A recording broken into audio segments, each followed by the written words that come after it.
গভীর অ্যামাজন জঙ্গলে একদল বিজ্ঞানীরা বিমানে করে রহস্য খুঁজতে গিয়েছিল অ্যামাজন জঙ্গলে নামতেই তারা দেখলো বিশাল বড় পাহাড় এবং অনেক ঝর্ণা। অদ্ভুত এক বিশাল পাথরের গায়ে ছাপ দেখা যাচ্ছে।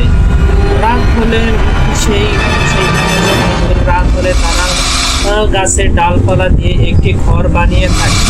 রাতের পরের দিন সকালবেলা তারা একটি নদীর ধারে গেল। নদীর ধারে গিয়ে তারা স্তব্ধ হয়ে গেল, কারণ সেখানে হাজার হাজার অ্যানাকোন্ডার সাপ সেই অ্যামাজন জঙ্গলের নদীতে ছিল। এই বিজ্ঞানীরা সবকিছু ক্যামেরা ধারণ করতে লাগলো। হঠাৎ চারদিক থেকে অ্যানাকোন্ডার সাপ তাদের আক্রমণ করে। অ্যানাকোন্ডার সাপগুলো তাদেরকে খেয়ে ফেলে এবং বিজ্ঞানীরা চিৎকার করে শুরু করে, কিন্তু অ্যানাকোন্ডার সাপ এসে তাদেরকে সবাইকে খেয়ে ফেলে। পরের দিন সকালে দেখা গেল সেখানে শুধু ক্যামেরা আর মানুষের রক্ত মাখা জামা আর মাটিতে রক্ত লেগে রয়েছে। ক্যামেরাতে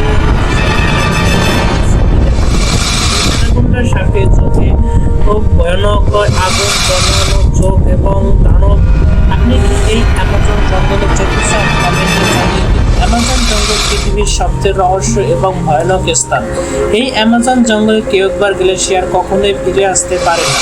আপনি কি অ্যামাজন জঙ্গলে যেতে চান?